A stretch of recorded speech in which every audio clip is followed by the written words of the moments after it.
It's a pleasure to have you on. It's funny you mentioned dopamine to start this conversation because I think that's what you're most well known for publicly. So far. So far. And that's kind of how I came to learn about your work, was through your book, The Molecule of More. You did a bunch of podcasts. A lot of them went crazy viral. You shared some really good insights about the molecule of dopamine and maybe some misunderstandings that we have around it. And when I was seeking an interview, you're coming out with a new book, Spellbound. I had the privilege of getting to read it in advance. It's coming out at the end of August. One thing I was really surprised about when reading was your sort of pivot away from let's call it like empirical or rigorous science to more mysticism, and you talk with a lot of poetic language in your new book. So can you explain the inspiration for that kind of shift from let's say a hard science to more mystical, maybe more traditional ways of thinking? Sure. So professionally, I am a psychopharmacologist. My specialty is using psychiatric medications to treat mental illness. And so I really immerse myself in brain chemicals and receptors and all of those things. Mm-hmm. And so I thought that I wanted to write a book for the general public. We can talk about how I got there if you like. But I thought that was the place to start because that was my specialty. Right. That's what I really knew. And that's what I could write about really from both an academic and a more broader perspective. But it's the unconscious mind. It's the ancient traditions of magic. It's the mysticism that's really fascinated me my whole life. And so after Molecule of More did well, and I thought, okay, now I'm going to write about what I really and truly love. And that's what Spellbound is. Yeah, I think the public will receive it very well because I think, everyone has an appreciation for science broadly and its power, but I think a lot of us have these experiences in our general life that we don't have the language for, but they're meaningful to us. And I think your book really touches upon those things. So when I was reading your book, just kind of in the first few pages, I thought it was you made a very jarring statement in that we like to think in Western society that, we're in control of ourselves and our lives, and we live in a very individualistic society. But you said that's not so much the case, that's maybe a bit of a delusion. Can you explain that? It's easy to accept the fact that we're not fully in control of our bodies, especially as we get older. Our bodies don't always do what we want them to do. But inside our heads, it feels like we've got full control. Right. I can think about whatever I want. I can think about France. I can think about dinner. I can think about anything. And that's a huge mistake because actually what goes on inside our heads is far from within our control.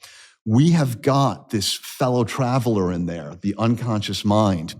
And the unconscious mind has an enormous influence over all aspects of our life, and we ignore it at our peril. So what exactly do you mean by the unconscious mind? Because I feel like we live in an age of, science has all the answers and, my brain produces these thoughts and I'm autonomous and I'm responsible for my own thinking. And then you say things like unconscious mind and I'm not entirely in control. What exactly are you referring to when you say that? So the brain has billions and billions of nerve cells in it, mm-hmm. and it's capable of doing millions of processing computations per second. The conscious mind, the rational mind that we are aware of, is only a tiny, tiny sliver of that. It's only able to do, I can't remember the exact number, but a few dozen calculations per second. Everything else is outside of our awareness, and it's all of the brain activity that's outside of our awareness that we call the unconscious mind. And in terms of raw processing power, the brain activity we're unaware of is about 500,000 times as great as the activity that we are aware of. And I can give you some examples. Yeah, that would be great. There are extraordinary examples and there are everyday examples. And I think it would be helpful to start with the extraordinary examples. Okay, let's do it. All right. So we've all played sports. We're not professional athletes, but we've all played sports. Right. Some days we're on, right? Mm-hmm. Have you ever been so on that you feel like you can't do anything wrong? and it's effortless. Oh, yeah. Right? You are killing it, whether it's tennis or whatever. It's almost as if you can read the mind of your opponent. They have no chance at all. Every shot hits its goal. Everything is done with precision. How do you make that happen? I think my initial response would be like practice, a lot of training. Maybe I slept well the night before. Yeah. All of those things may make it more likely to happen, but you never know, right? Right. And if you look at professional athletes, they practice every day. They are very careful about what they eat. They're very careful about their sleep. Sometimes they can't do anything right. Other times they give an artistic performance out on the field. They have absolutely no control over that. And that's the unconscious mind. It's the unconscious mind that determines whether you're going to have a great day or a terrible day. We can see this in almost any discipline. Think about creativity. I'm sure as you're thinking about these shows, every once in a while, out of the blue, you're hit with an idea and you're like, oh my God, that's an amazing idea. That show is one of those ideas. And when that idea hits you, it's very different than, say, grinding your way through a spreadsheet to calculate some outcome. Any time of day or night, I can sit down at a computer and grind my way through a spreadsheet. I have control over that, conscious, voluntary control. A creative idea, on the other hand, I have absolutely no control over whatsoever. That's the unconscious mind. Wow, that's quite powerful. I'm going to ask you a question that I think was more popular maybe a few years ago. I think it's been cleared up since then, but there's just been this popular idea in the media that we don't use our entire brain processing power, and we use something like, I think the number that goes around is like 10%. How accurate is that statement? 0% accurate. All right, just think of it this way. Okay, let's say that we didn't use 90% of our brain, and I was unlucky enough to have a stroke and lost 10% of my brain. You're not going to hear me say, oh, no problem. That was the 90% I wasn't using. You have a stroke, you're going to feel it. Right. But I think it does speak to the fact that we have direct conscious voluntary control over less than 1% of our brain. And all the rest is out of our control. And in some ways, that's the most powerful part of our brain, the part we can't control. Wow.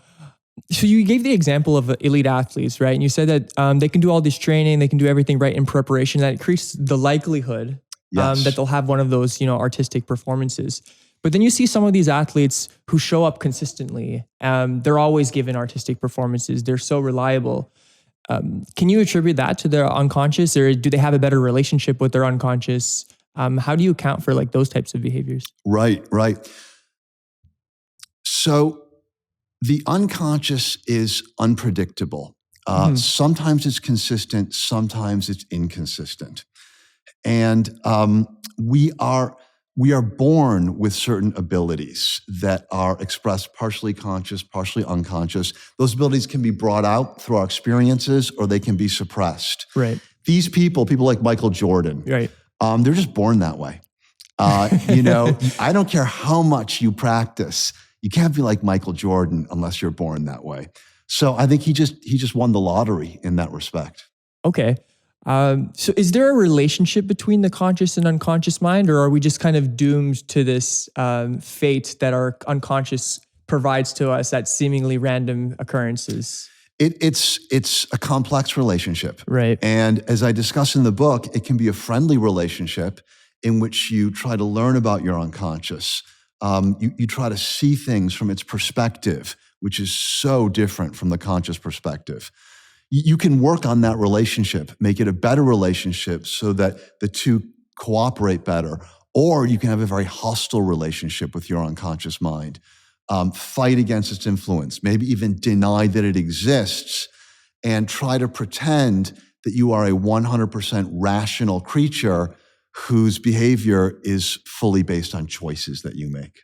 So when you say its influence, it almost sounds like there's this secondary person in your head. Yeah. Is the unconscious you, or what is you? So when I think of myself, I think of me and I'm autonomous and I make decisions and I can process information and I have these interests. Is my unconscious self also me? When I say I, like I enjoyed that movie. Right. The Latin word for I is ego. In English, that has a negative connotation, about being self-centered. Right. But psychologists use that Latin word ego neutrally to simply refer to who we refer to, when I say I.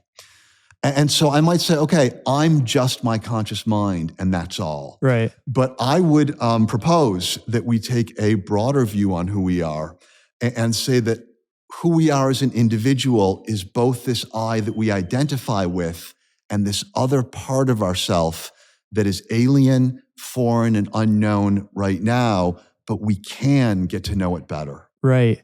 I think what I got from your book largely is it's how to sort of grapple with the unconscious and make it an ally. So how exactly do we do that? How do we engage in a relationship with our unconscious mind if it's beneath our awareness a lot of the time? Well, I think it's worthwhile we talked about some of the extraordinary things the unconscious can do. It can inspire us with creativity. Some of these inspirations have changed the world. Newton's inspiration about the law of gravity, when, legend has it, he saw the apple dropping from the tree. That changed the world. Right. And that wasn't anything he ground out in a calculation. That just hit him. So we spoke about some of these extraordinary effects of the unconscious. Let's take a moment to talk about some of the ordinary effects. And I think that will lead us down the path of being able to understand it. Sure. So we live our lives to achieve our goals. Right. We work to accomplish and get the things that we desire. Who decides what it is that you want? It's not you.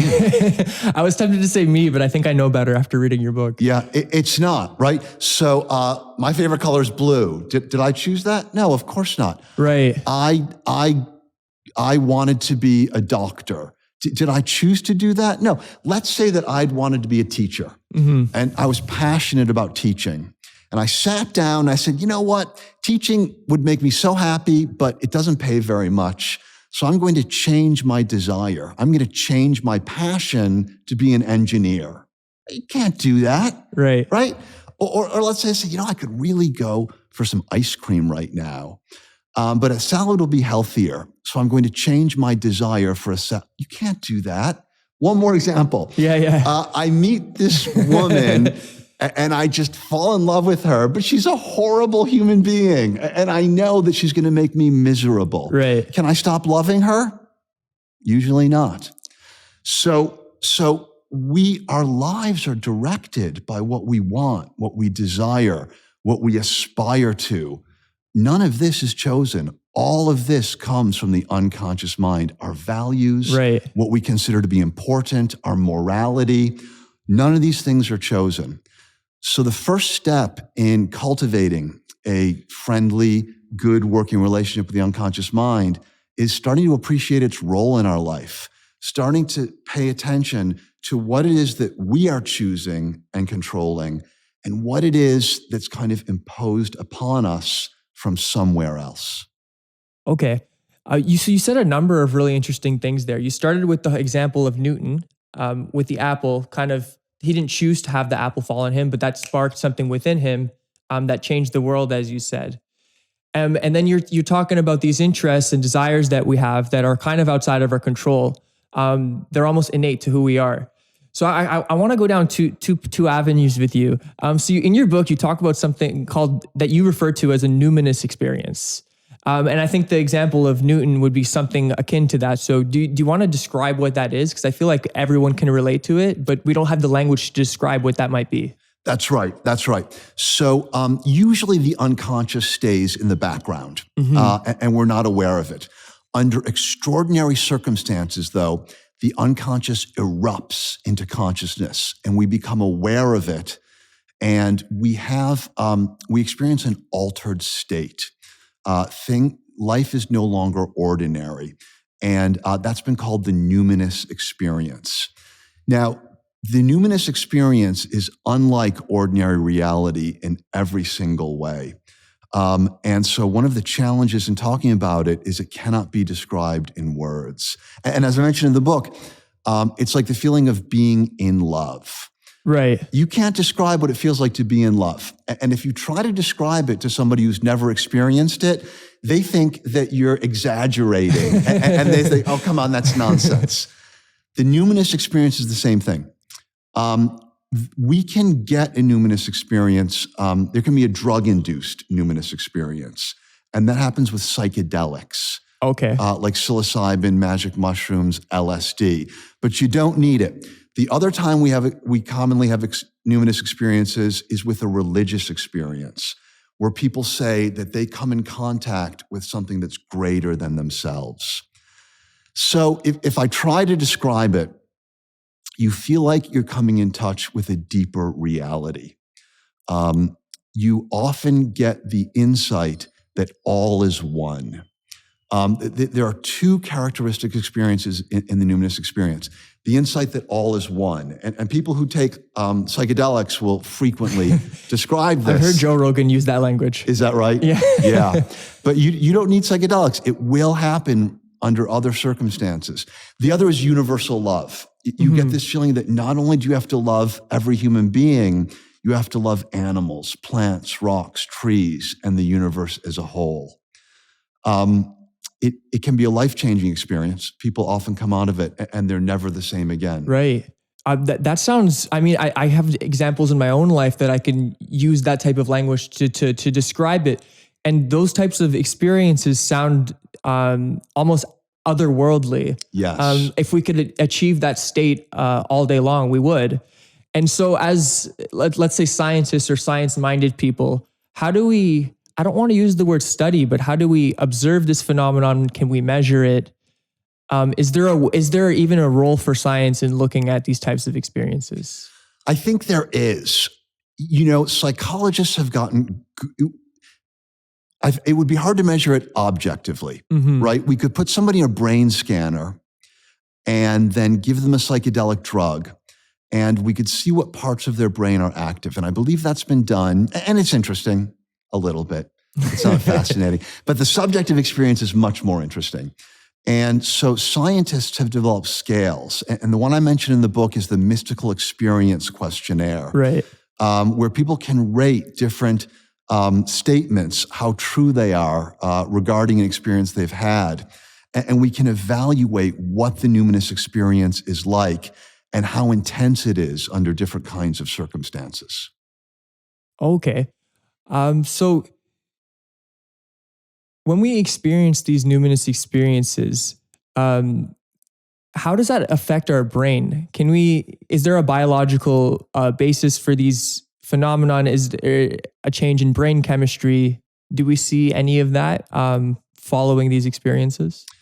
You know, it's in terms of brain chemistry, we don't know exactly what's going on. But sometimes in neuroscience, we work backwards. Okay. So we know that we can stimulate a numinous experience by giving drugs that activate a certain kind of serotonin receptor. It's the 2A receptor. We typically call it 5-HT2A. And all psychedelics stimulate that receptor hard. And basically what that receptor tells us is that we are in a new situation, a situation we've never encountered before. Okay. In psychiatry, we have a lot of drugs that block this receptor. And we use it for depression, anxiety, and psychosis. Because if you block this receptor, it makes you feel like everything is familiar, everything is predictable, and everything is safe. All right? Right. You block this receptor, you feel like you're sitting in your favorite chair at home, wearing the sweatshirt you've owned since college. If you stimulate this receptor, though, it can be inspiring, it can be terrifying. Everything looks unfamiliar, everything is new, and all of a sudden, you're seeing the world in a completely new way. So is that a biological way of stimulating the unconscious mind? I think it is, yeah. I think that what a hard stimulation of this receptor does is it breaks down the barrier between the conscious and the unconscious, and it forges new connections between the two. Wow. Okay, I want to get your characterization of the conscious and unconscious mind. So clearly it's good to be rational sometimes. Yes. And it's good to be inspired other times. What are the, let's say, like pros and cons of each modality of thinking, if you will? And I don't even know if modality is the correct way of looking at it, but Yeah. So I think that the rational mind, the ego, is uniquely human. And our ability to think in rational ways leads to things like science. It leads to abstract thinking, concepts of justice, of beauty, of truth. And that is so powerful. That's what's enabled human beings to essentially become, the rulers of this earth. And it's enabled us to build skyscrapers and rocket ships and computers and all of these wonderful, wonderful things. The unconscious is what we share with animals. Human beings are this kind of weird combination of the rational and the animal, right? Which is not the most comfortable combination to be. But the unconscious is the animal part of us.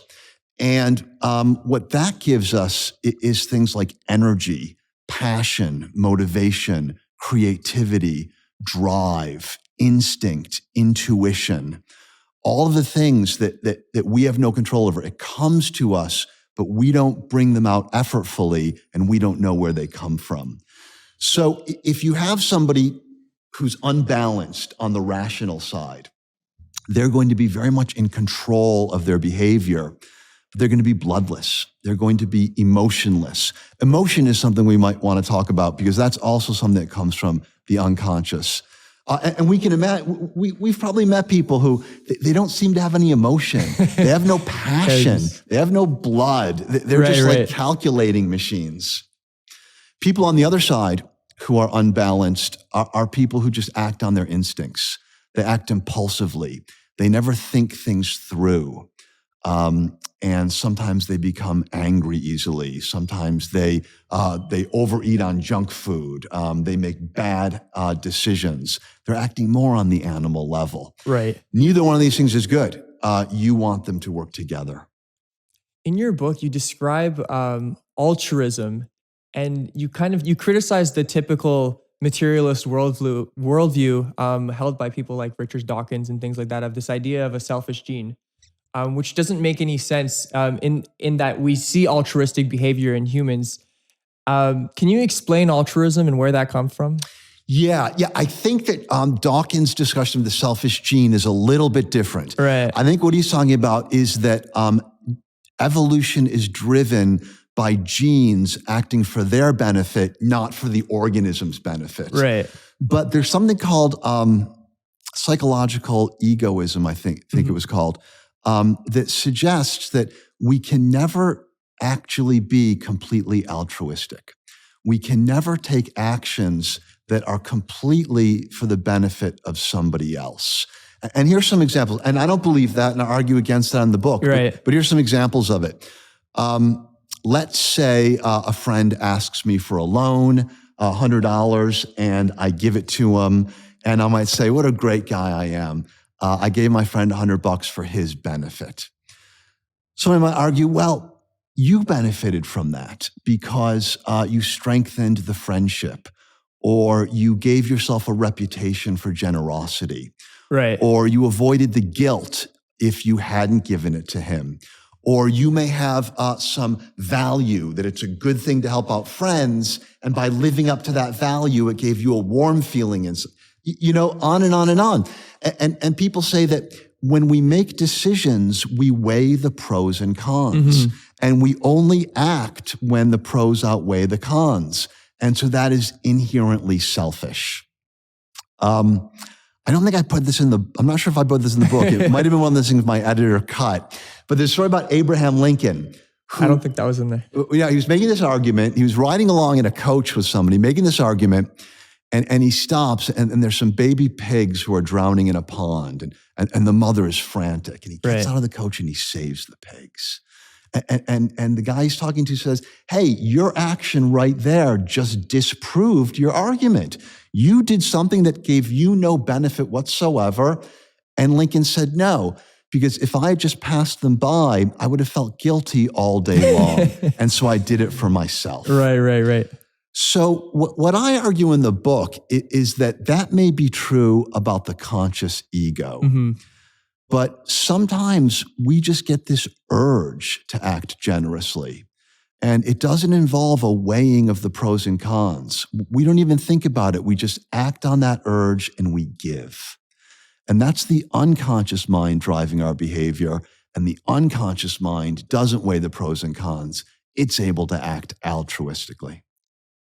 So the truly altruistic behavior comes from that unconscious mind, that animalistic, you said, style of thinking. And those instances of altruism are just sporadic, because if we were to consciously choose those things, it would be in some way selfish. It would in some way be selfish. That's right. And that's because evolution molded our brains to both act in our individual interest, because that's going to help us pass along our genes to the next generation, but also to act in the interest of the group. Because when individuals cooperate together, it increases the likelihood of survival for everyone in the group. It doesn't matter how big, strong, or smart you are. You're not going to hunt, build, or fight for territory as well as a smoothly functioning team. And so built into our genes is this desire for us to make sacrifices to keep the team functioning smoothly. Right. So it almost sounds like the unconscious informs the ego, and then the ego has to do with it what it decides to do. Is that an accurate characterization of the phenomena? Because it sounds like the unconscious is just popping signals, good ones, bad ones, desires for food, desire for altruism, and then you use your rational brain to kind of discern what you want to act upon and what you don't want to act upon? I don't know, because I think most of the time we're completely unaware of what the unconscious is doing. In your book, you write that the relationship between the unconscious and the conscious is something like a mother to child. Yes, that's just because that consciousness. We evolved from animals that did not have consciousness. And so consciousness arose out of that unconscious pre-human substrate. Right. You described that if we were to be aware of all of the things that our unconscious mind were perceiving, it'd be just too overwhelming for us. It would be overwhelming, yeah. So in some sense, the unconscious mind has to just serve the conscious mind like little fragments of information, such that I'm not processing everything in this room. I'm making eye contact with you. I'm focusing on what I'm going to say, but I'm kind of eliminating everything else. Yeah. The unconscious does lots and lots and lots of things. And I do want to get to emotion. But I think that in some ways, what you're referring to is that the unconscious sends us messages, information, and judgments via intuition, which we may also call gut feelings. Right. So sometimes we're aware of our gut feelings, sometimes we're not. Sometimes we act on our gut feelings, sometimes we don't. So I think that would be consistent with what you're talking about, those intuitions. Right. And in your book, you mentioned that some people are more intuitive, I think is the word you used, than others. And you describe ways that you can actually show this psychologically, measure it in people. Can you describe how exactly you can tell how intuitive someone is? Yeah.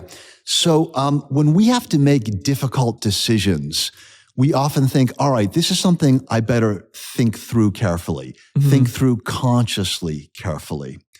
But in fact, that doesn't always lead to the best solution, because there are some problems that are simply too complicated for the limited processing power of the conscious mind, the ego, and are best left to the unconscious. And so here's an experiment that demonstrated that. It involved a pattern of dots that appeared on a screen. And the dot could appear in one of four places.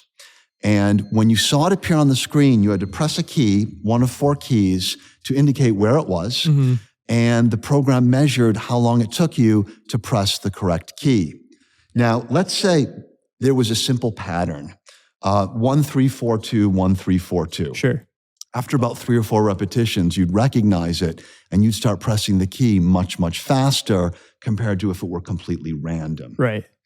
So what the researchers did is that they created these patterns that were so complicated, the conscious mind couldn't figure it out. All right. And the way they tested that is they told people there's a complicated pattern here. Try to find it. And then they measured how fast they pushed the keys, and they compared it to random. And with the very, very complex pattern, their performance was worse than with random, because they were using so much energy trying to find a pattern that was just overwhelming their conscious circuits. Right. All right, then they didn't tell them. They didn't tell them there was a pattern, so they wouldn't waste their energy looking for it. And what they found was that some people were significantly better than others in terms of pushing the keys faster in response to these incredibly complicated patterns that they weren't consciously aware of. Mm-hmm. And interestingly, they found that there was a direct correlation to how rapidly they pushed the correct keys with these complex patterns and their belief in the supernatural. In like a deity or a god or a religion. Yeah, that's right. And that kind of belief is usually a sign of a closer relationship with the unconscious mind. So let me see if I'm extrapolating correctly. So people who generally display a better sense of intuition, they also are more likely to report a relationship with God or some larger deity outside of themselves. That's right. And that's not the only way it can manifest itself. It can also manifest itself in just general spirituality, in superstition, but just in a belief in things that are outside of their conscious control that impacts their life. Okay, so that has a tangible effect on the way their brain processes the world. Yes. So it's almost like that feeds their intuition in some way. They have this closer relationship with their unconscious. So they get all these wonderful intuitive ideas. Yeah. But at the same time, they have this awareness in the back of their head that there are other forces in control of their life. And where they put that force really depends on their culture, their upbringing. It could be a deity. It could be magic. It could be superstition. So what happens when we neglect these forces? And maybe you can give an example of what these forces might look like in our daily lives. But some people are more intuitive than others, sure. But it sounds like we're all sort of exposed to this unconscious mind, and there's no escaping it. So what happens if we just kind of put it on the back shelf? Yeah. Let's go to emotion now. Okay. All right. So that's something that comes from the unconscious, obviously, right? I can't control my emotions. I can do things that make it more likely I'll be happy or sad or angry, but I don't have direct control over them. Mm-hmm. Now, people who pay attention to their emotions are always on the lookout for it, trying to understand their emotions.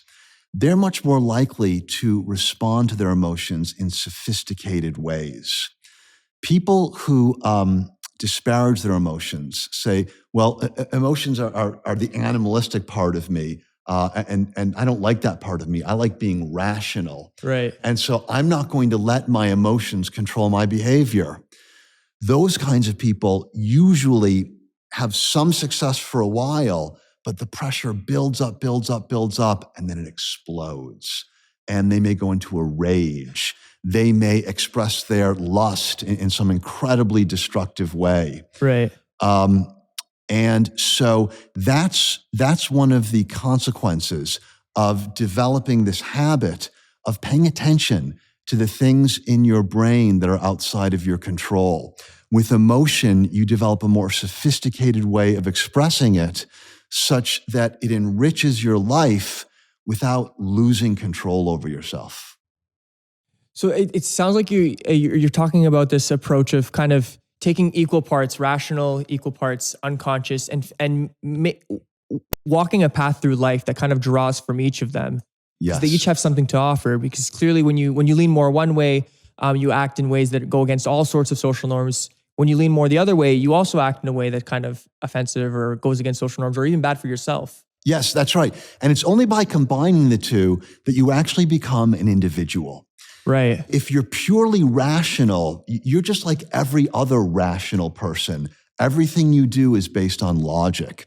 If you're purely unconscious, you're kind of just like an animal, and there's really no differentiation.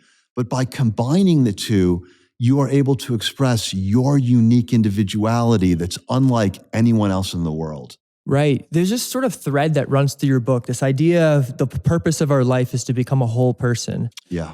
So I kind of want to walk down that thread with you. What does that, so you're talking about becoming an individual. You use this term called individuation, or is it, yeah, I got that correct, right? Mm-hmm. So what do you mean by that? And what does that mean for us? What does an individuated individual look like? What is that process? Yes. So that was a term that was coined by Carl Jung, a Swiss psychiatrist, who developed the idea of the collective unconscious, an unconscious that's shared by our species, not just the individual as Freud focused on. And he said that individuation was the process of healing that split between the conscious and the unconscious mind. And the conscious mind we talked about is the ego, the I. And he called the combination of the two the self. And that represents the entirety of the expression of a person's brain, both the circuits we control and we're aware of, and then the vast majority of other circuits we don't control of and that we're not aware of. So this idea of becoming whole or oneself is kind of bringing unity between those two halves of yourself, if you will. You coined the term collective unconscious. Do you mind defining what that is? Because it sounds like almost like an esoteric idea, but it's very real in the way that you describe in your book. And I would like for you to just speak on that a little bit. Sure, yeah. So he was really, in some ways, building off of Sigmund Freud. Freud spoke about the unconscious as being a collection of things that we repress. So, for example, if I have an urge, let's say, he talked about the Oedipus complex, which a lot of people find bizarre, including myself. But to sleep with one's mother, that's totally unacceptable. And so what we would do is we would deny that we have that feeling and it would get pushed down into the unconscious. So Freud identified the personal unconscious, this collection of ideas and drives and feelings that are unacceptable, and so we push them into darkness. Jung also recognized that, but he thought that there was a deeper strata than that, and that's the collective unconscious. And that's this bedrock psychology that we share as a species. And so, for example, every human being knows what it feels like to be happy.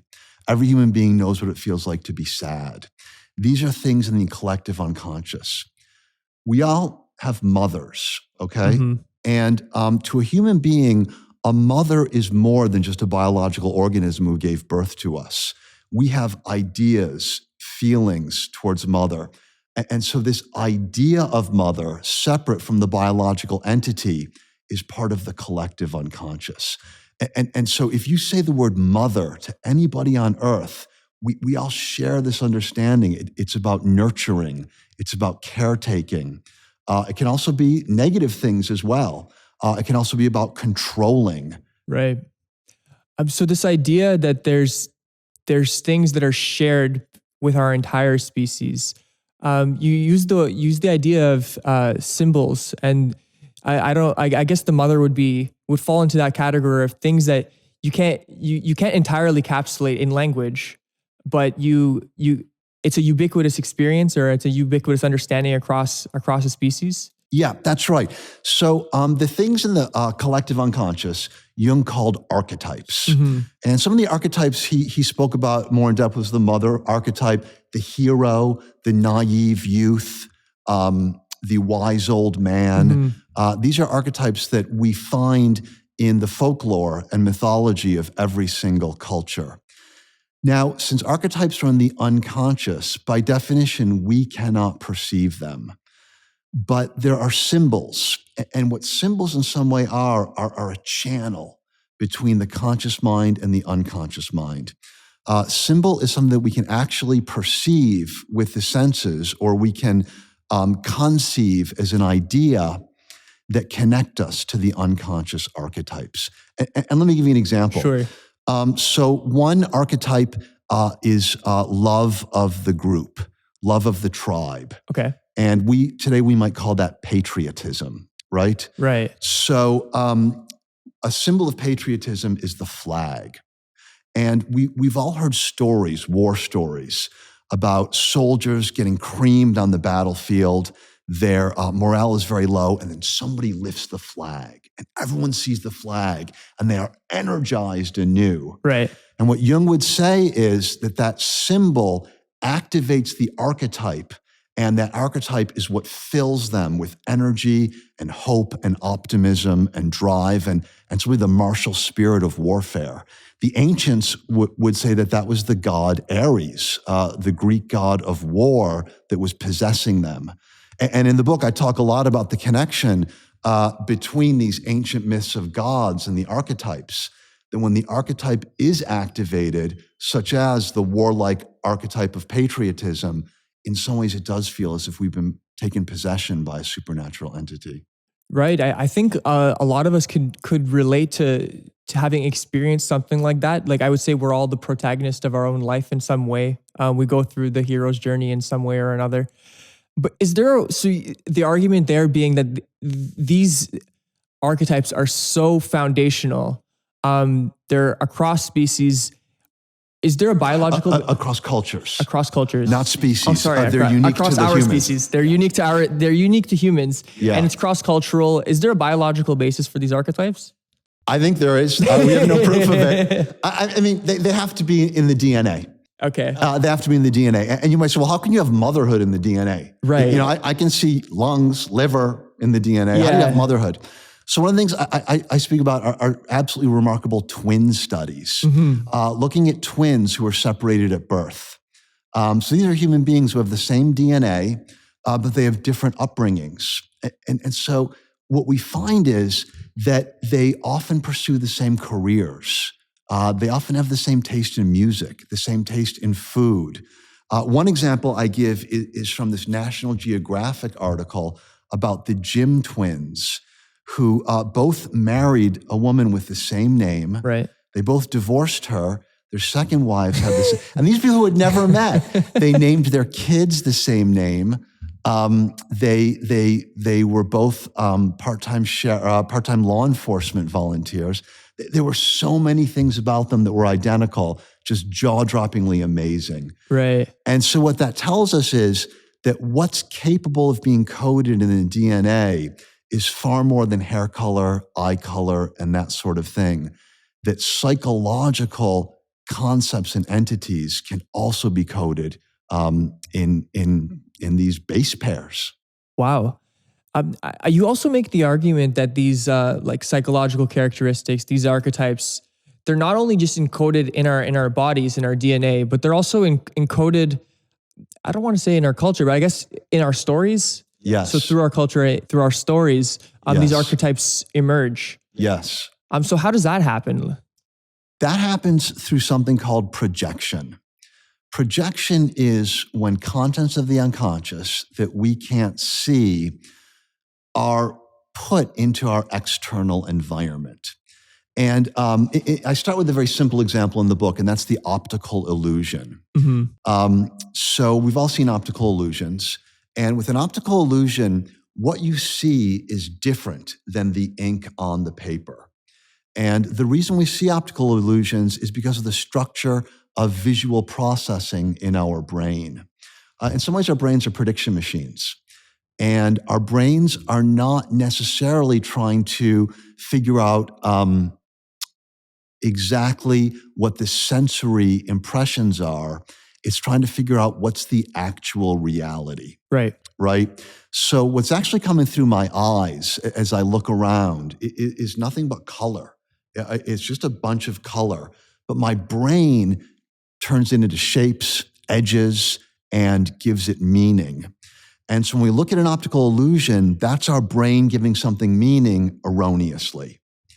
That's a very, very simple example of projection. There can be much more complex examples, and wonderful things happen with projection. But let me give you a very negative example to sort of make it more clear. And that's an example of discrimination.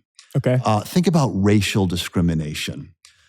People who have this kind of discrimination project their own negative internal contents on people who are different from themselves. And so they truly believe that there are things that are wrong with these people they label as the other, when there's actually absolutely no evidence for that. So they're taking these negative characteristics in their own unconscious that they're completely aware of, and it's being put on the external environment. Now, with stories, that happens in a positive way. These archetypes that we can't see inside of us, they get projected onto these stories. And one of the consequences of that is that if we look at all of these different cultures that are completely separate from one another and didn't have contact, there's an amazing similarity among the stories that they tell. So what would you say the benefit of telling stories is? It seems to be like a uniquely human phenomena to tell each other stories. We get together, we eat. How was your day? It leads to a story. Growing up, you're reading bedtime stories to your children.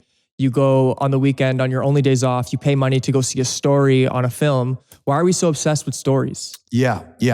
So I think we're particularly obsessed with stories that have archetypal themes in them. That's the hero's journey story.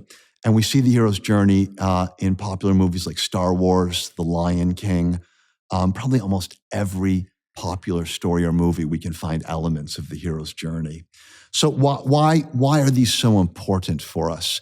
Well, let me go back to the molecule of more.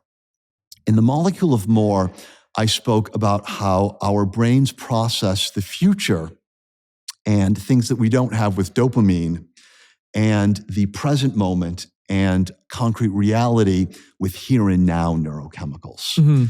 And a lot of people read that and they said to me, wow, I never realized that. This gives me a completely new way of looking at my brain, my behavior, my experience. And it's so useful because now I know what's going on, and I'm no longer just a passive recipient of these things.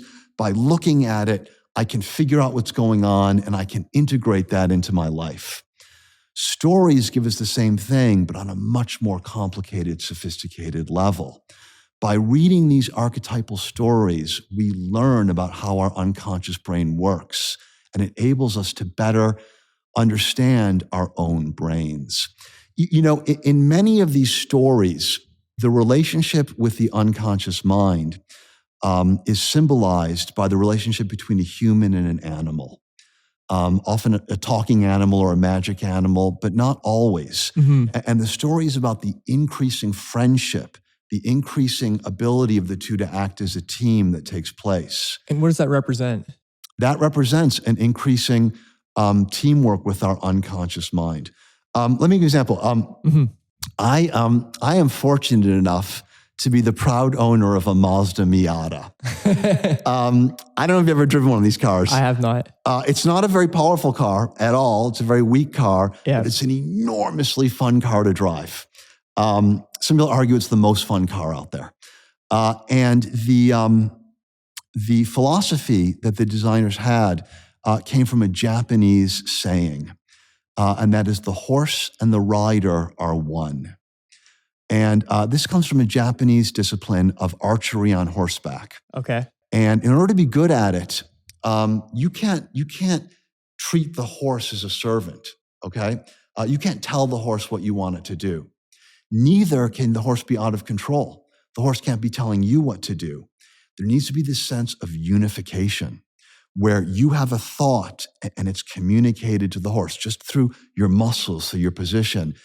You know what the horse is thinking, the horse knows what you're thinking, and together you act as this team. And that's the ideal between the conscious and the unconscious. By having this close relationship, they become as one. And getting this relationship with the unconscious has a lot of things in common with training a horse. You don't beat the horse, you get to understand the horse. You learn how to meet the horse's needs. You develop a relationship with the horse. And it's very tricky. It takes a lot of patience. It takes an acceptance that this other creature is very, very different than you are. And it requires hard work, time, and compromise. Wow. Okay. So I think that's such a good analogy to describing the relationship between us and sort of maybe our lower urges. Yeah. Between that and a horse or that and a car. So I want to kind of track down the process of how do we harness that? In your book, you talk about this idea of we've spoken about the unconscious very positively, I think, right? Up until now, like it feeds us with emotions, it feeds us with energy, it feeds us with drive. These all sound very positive, but you go on to talk about this idea of your shadow. Yeah. And then further integrating your shadow into yourself. Yeah. So is that part of this taming the horse? Yeah, it is. And let me just comment on one thing you said. Sure. And that is that conceiving the unconscious is the lower urges. And that's absolutely true. The unconscious is our lower urges, our emotions, our desires, our animal drives. Mm-hmm. It's also our higher part, though. Really? Yeah, like spiritual experiences, right? Love, our desire to help other people. We don't choose to have, like some people have this passion for helping other people. Right. They don't choose to have that passion. All right. So the ego is in the middle and the unconscious is both above and below. So for example, artistic inspiration. Yeah. We think of that as being very high, right? The ability to paint a gorgeous picture, make a sculpture, choreograph a ballet. Those things also come from the unconscious. So the unconscious is both above and below the ego. I think that's such a surprising framework for me to receive, because I feel like our culture glorifies the intellect so much, and it glorifies rationality and those types of ways of thinking. So I would have never like pedestalized, let's say, this like lower self, but it's also the part of myself that gives my life the most meaning, as you're describing. So who would you consider to be higher? A scientist who is successful because he's able to grind through mathematical formulas and he's able to do very, very careful experiments and draw conclusions, or somebody like Einstein who gets these inspirations and suddenly he sees the world in a completely different way. So in some sense, you're arguing that you can't work to being Einstein in some sense. Yeah. It's a gift. It's a gift. It's a gift from the unconscious. So no matter how many hours I study, how many lectures I go to, how many books I read, to have that level of creativity sort of line up in a way that's productive and useful and inspiring, that's something that only my unconscious mind could produce. It's out of your control. Now, if you spend hours and hours working on it, well, that's like training the horse. Mm-hmm. And so, one way to increase so for example, when I write, a lot of my ideas come to me at night when I'm falling asleep. Okay. And that's from my unconscious. Yeah. But those ideas wouldn't come if I didn't spend 4 or 5 hours that day grinding away, reading the research. So it is really a partnership. Mm-hmm. You can't demand those insights come, but you can lay the groundwork for them to come. So let's talk about that example. So you're laying in bed, you get this inspiration, and then you're about to go to sleep, presumably about to fall asleep. But I imagine you get up, you go to your desk, you take your pen. Yeah, it's so annoying. But where does that new motivation come from? You're about to fall asleep, right? Yeah. And it comes from your unconscious. Yeah. So you talk about the unconscious being able to give us energy, to give the conscious mind energy. And ideas, yeah. So a lot of the time, I'll have all this information, I'll understand it, but I can't think of a way to describe it in a way that my reader will understand it. Okay. And that's the inspiration that comes to me at night.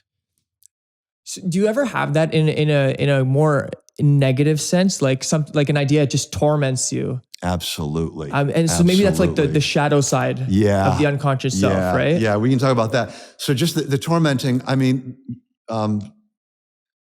we all have that thing where like a song will go over and over in our head and we can't get it out. Yeah. I can't, with ear virus or something like that. I don't know. Yeah, the it's got the terminology is for it. But it gets worse than that. I mean, sometimes we'll have ruminations like, I'm a loser, I'm a failure, or, oh my God, my life is horrible.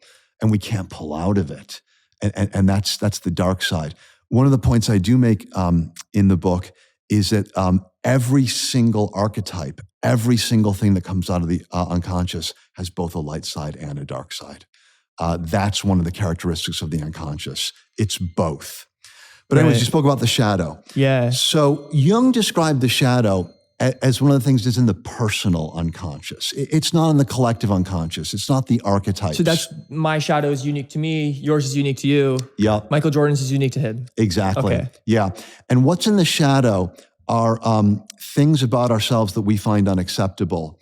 And so we push it away. And we all have a shadow. And I gave the example of sadism, right? And sadism is taking pleasure in the suffering of others. Right. And if you hadn't read the book, and I were to ask you, to what degree do you take pleasure in the suffering of others?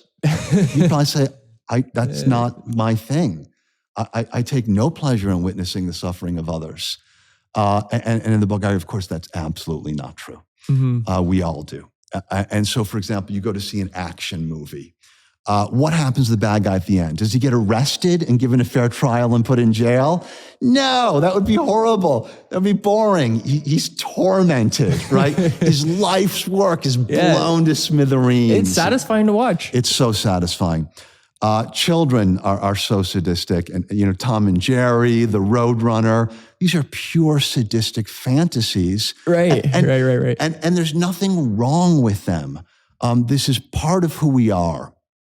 There's nothing wrong with accepting the dark side of ourselves. And paradoxically, if we deny it, we're more likely to act on it than if we accept it. The more that I'm aware of the dark side of myself, the more I'm able to say, okay, I accept the reality. I will allow myself to feel these horrible feelings, but I will not act on them. And the more I'm aware of them, the more control I have over them. So another aspect of our sadism, I hope I pronounce this correctly, is Schadenfreude. And that's a German word that means harm joy. And we experience that when somebody that we view as morally bad receives punishment. Right. So, for example, let's say, have you ever watched, there's these videos on YouTube called Instant Karma. Oh, yeah, those montages, right? There's like a bunch of them. Yeah, so some guy cuts off really aggressively, and then instantly there's a policeman there, and he gets pulled over and go, that's sadism. We're taking pleasure in the suffering of this jerk. And it's also called Schadenfreude. So if we are aware of these things, we can recognize our own urges to inflict pain on other people for our own gratification and say, okay, that urge is a genuine part of who I am. I'm not going to deny that I'm that kind of a person, but I'm going to choose not to act on it. And it's only when things are conscious that we're able to make choices about what we're going to do with them. Right. When they're unconscious, they come out outside of our control. So is that a deliberate process of examining your unconscious, deciding how to act based on what you believe to be a moral framework? That's how you tame it? Like you're talking about the horse? Yeah. So have you ever had a thought that makes you cringe and you go, Oh, yeah. And you immediately turn to something else? Yeah. That's natural. But if you're working on taming the horse, you would do the opposite. You have a thought that makes you cringe, you go, whoa, this is probably something out of my shadow. This is something that could be incredibly valuable to know about myself. Let's take another look at it. Let me immerse myself in this thought. Let me get to know this thought. This is a part of me that's scary, that's unpleasant, that I wish were not a part of me, but it is. And it's better to know it than to pretend it's not there. Really? So those inappropriate thoughts or cringe thoughts or socially unacceptable thoughts. Yeah. Those are gold. Those are treasure. Really? Because I would think in a behaviorist view, if I just punish that thought, that process, I punish it enough, do I extinguish that from me? No, you push it in the unconscious where it becomes autonomous and you no longer have control over it. So does that pop up in weird ways? What does that look like? Pops up in weird ways. Has anyone ever told you, oh my God, you were in such a bad mood? And you're like, I'm not in a bad mood. I'm acting perfectly normal. You're the one in the bad mood. Yeah. Right? It's because you're making these cutting comments without even noticing it, and then you project it on the other patient and said, no, the reason I'm making these cutting comments is because you're the jerk. I'm not the jerk. You're the jerk. So if we turn away from these dark aspects of ourselves, they come out. They come out in ways that are not going to be good. Well, that's really good to know. and they come out in bad judgment. Let me give you an example. Yeah. We read constantly online about these very, very successful people who make unimaginably bad decisions, right? They may harass somebody who works for them. They make this huge investment in this insane scheme. And we say, oh my God, these are smart, mature, intelligent people. Why on earth did they choose to do that? They didn't choose to do it. Their unconscious made them do it. And they thought that they were making perfectly reasonable decisions. So do you see that in your clinical practice? Like you write about these things in an abstract sense, but you're also a practitioner of a lot of this work. So do you see like people's unconscious kind of torturing them because they haven't dealt with those things properly? I do. I do. I work with people who come to me. Sometimes they're forced to come by their employer or somebody else because they did something unimaginably horrible. And so you need to see a psychiatrist. And they're in there and they go, I have no idea why I did that. And so we really have to try to figure out what is going on. I have this patient I'm currently treating who has a terrible relationship with every single member of her family. Okay. If you were to meet her, you would think that she's a lovely young woman. She's smart, she's funny, she's caring. She's very, very generous. Yeah. And nobody will let her in the house. And the reason is that without her even knowing it, she does these incredibly spiteful, harmful, sadistic things. And it came out once in one of our sessions. Right. And I asked her about it, and she got this mischievous look on her face. She said, sometimes it's fun to be mean. And I asked her about it about a month later, and she had no memory of it. She had no memory of it. Now, when she did that, I was seeing this kind of demon in her, and I thought it was kind of a beautiful, charming demon. And I thought if she could make this conscious, this could be a lovely part of her personality, where she could be, she could turn that into humor. She could turn it into fun, you know? But since it was acting autonomously, it was destroying her life rather than enriching her life. And that's the benefit of making the unconscious conscious.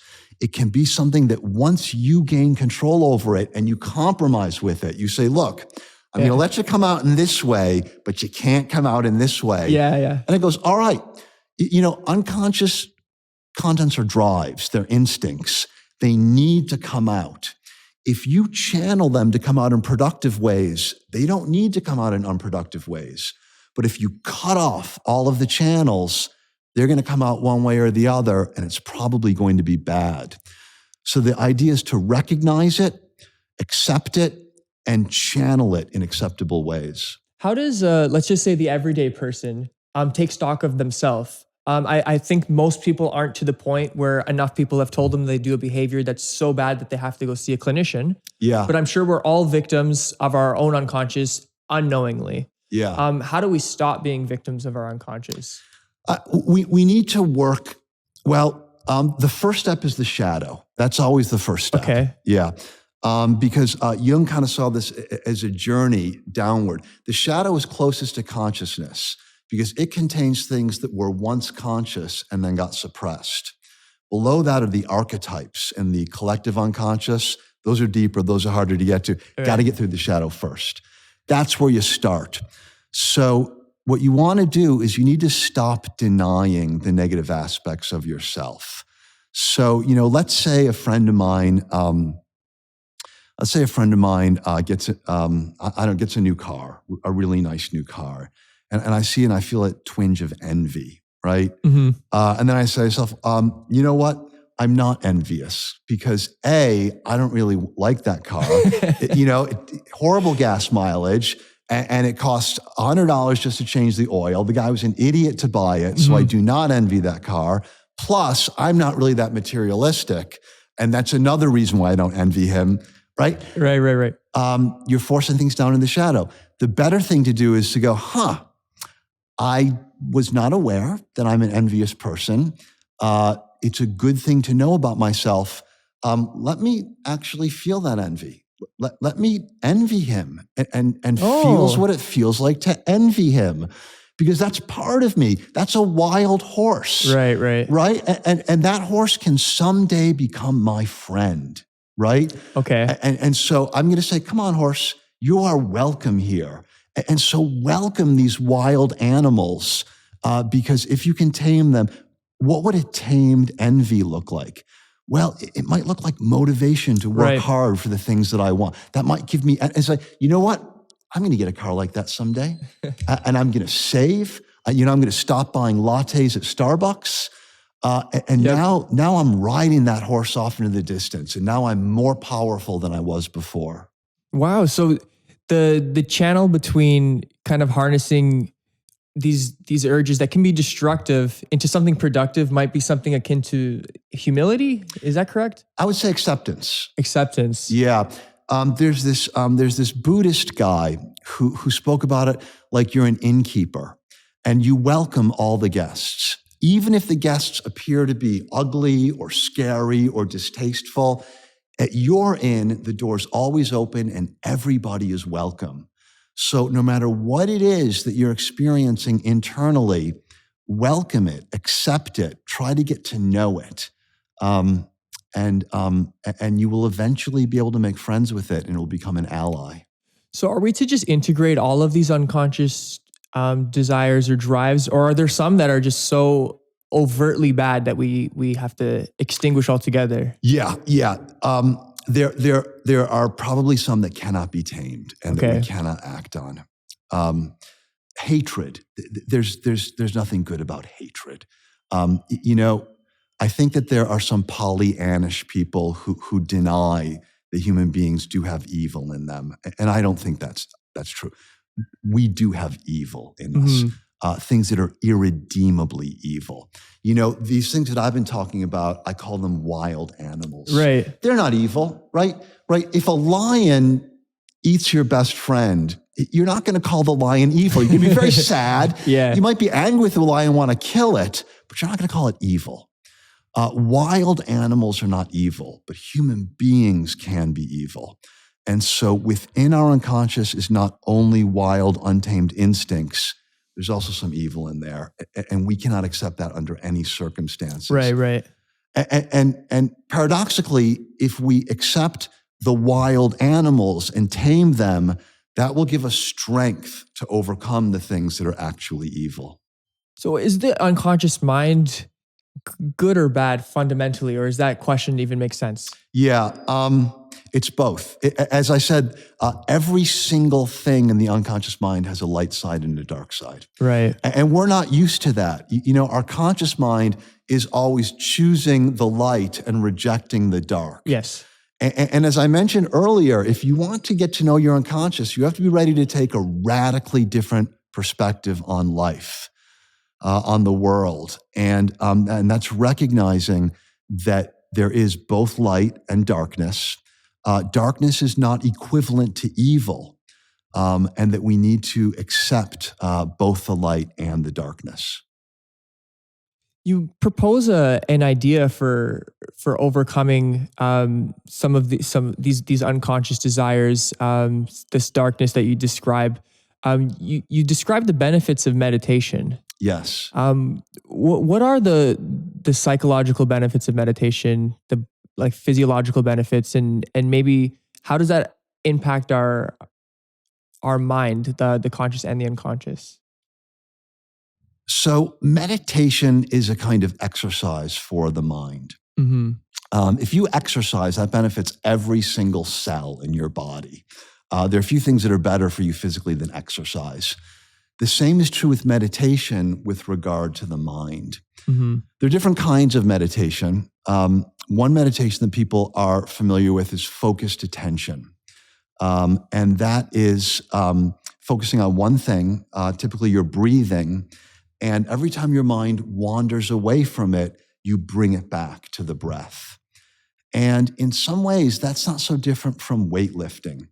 How so? So if I were to say, all right, for the next 60 seconds, just pay attention to your breathing. Don't think about anything else. Just pay attention to your breathing. If you've never meditated before, you might think that's easy. In fact, it's incredibly difficult. Right. For me, it would be impossible. If somebody said, just for the next 25 seconds, do it, impossible. 15 seconds, I don't know, maybe I could keep it up for 10 seconds, maybe not. It's really, really hard. And that's because our minds naturally wander. Our minds naturally go to things that we're thinking about in the future. What am I going to do next? What's going on at work? What's going on here? What's going on there? To focus on one thing is very, very difficult. And so when we focus on one thing, our mind wanders, we recognize it, we bring it back over and over and over and over again. We're strengthening our conscious will. We're getting better at being able to take control over our conscious thoughts. And what that will do is it will strengthen our mind so that when we do get one of those cringy thoughts, we have the mental strength to say, all right, I am going to look at it. It's going to be hard. It's going to be painful. I don't want to do it, but I have the mental strength in order to do it. The other reason it's a good thing to have mental strength is that the contents of the unconscious can be very, very powerful. Mm-hmm. If something enrages me, who knows what I might punch someone, right? Yeah. And that could destroy my life, right? If I lose my temper and throw a punch, that could destroy, but it happens all the time, right? We read about these great guys losing their temper at a hockey game and punching their neighbor, right? So if you strengthen the mind through that kind of focused attention, you can handle these strong emotions. You can feel these strong emotions without acting on them. And the more you're able to feel it, the more you're able to allow rage, love, excitement occupy your mind without controlling your behaviors, the more you're able to engage with your unconscious mind and partner with it. I think that's such a fascinating perspective to take on meditation, because I've always heard it proposed as a way to kind of reduce anxiety and sort of those sides of mental health. But looking at it as a tool, like you would a dumbbell, to exercise your will to be able to then go and channel or harness the parts of yourself that are hard to contend with. Yeah. I think that's extremely powerful. So meditation is the avenue to being able to deal with the most difficult parts of yourself. Yes, I think so. Yeah. It's like making your mind stronger so that you're able to open the gates and let the wild animals in, so you can begin the process of developing a friendly relationship with them. Because if you open those gates and you're not prepared for them, they're going to overwhelm you, and nothing good is going to happen. Right. That's why I don't think taking the shortcut of using drugs is a good idea. You shouldn't just throw those gates open. You should prepare yourself and open them slowly, gently, and carefully. Yeah, and I think when you work for things, I would imagine that the pathways that reinforce those behaviors become stronger when you have to work for them versus shortcutting them, like you're describing. Yes, yeah, that's right. And it's just that in life, shortcuts generally don't lead to good things. If somebody says, "Hey, I've got an easy way for you to accomplish X," it's probably not going to work, right? And it could be harmful. Quick fix is shorthand for something that's a bad idea. There's this theme that kind of runs throughout your book that like science can only solve certain problems, and then our unconscious and this mysticism kind of handles the more meaningful sides of life. And your book kind of concludes with this idea of transcendence, moving into this loving kindness, and becoming a whole person. So what does that mean when you're fully, you kind of contend with all the parts of yourself, you do the hard work, you don't take the shortcuts, you exercise your will, you integrate your unconscious. What does that person look like? There is absolutely no way to predict. That's one of the beautiful things about individuation, is that you don't know what you're going to get. And it's a wonderful journey of discovery, finding out who you are. We may have some suspicions about who we are, but until we're able to make the unconscious conscious and integrate that into our entire self, we don't know. But the process of becoming who we truly are is an absolutely wonderful journey. You know, a lot of times we have to go through life faking it.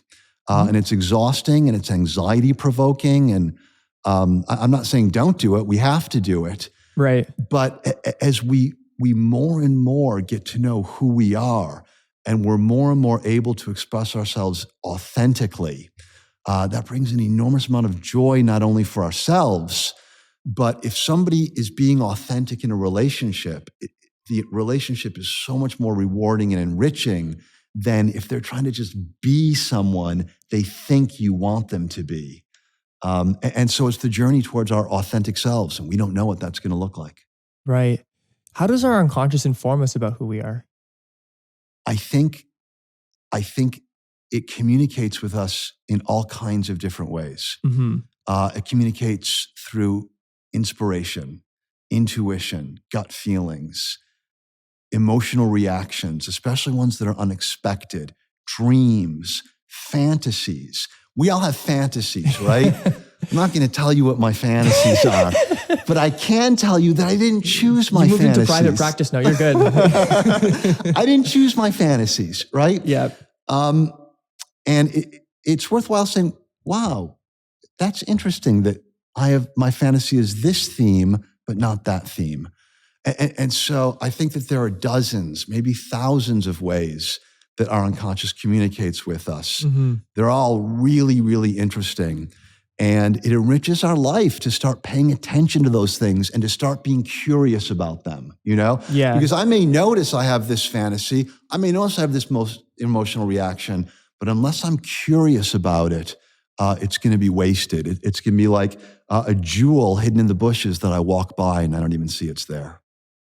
Do you mind leaving the audience with some encouraging words about how to sort of pursue their authentic self? Given everything we've spoken about, it doesn't sound like we're born blank slates. It sounds like we're all kind of on our individual journey, but we all share this collective unconsciousness together. And we all feed off the same culture, and we're all part of the same ancestral lineage. But we all sort of have our own journeys to go down. But we can also feel a lot of pressure to sort of do things to appease others. Yeah. But that's not necessarily who we are, and maybe it's not how we can best optimize who we are. So just some encouragement for the audience would be amazing. Yeah. So you use the word humility, and that's a good starting point. Accept the fact that you're not the only person in your brain, that there are a lot of other agents in there. And we talk about the unconscious, we've been using it in the singular, but it's actually composed of lots and lots of different agents. So first thing is, accept the fact that there are many agents that determine your mental experiences and your behaviors that you're unaware of and don't have control over. Getting to know them is a lifelong journey. As you get to know them little by little, try to be true to them.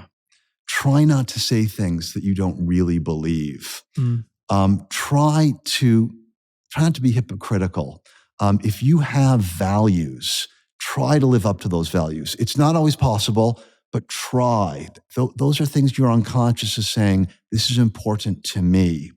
When you fail to live up to your values, admit it, accept it, and say, everybody fails. Everybody fails twice, 3 times, 1,000,000 times. That's okay. Accept it and try it again.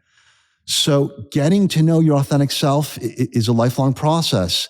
As you get to know it little by little, be true to it. I think it's a great note to end on. Thank you, Dr. Lieberman. It's been a pleasure. Thanks for having me.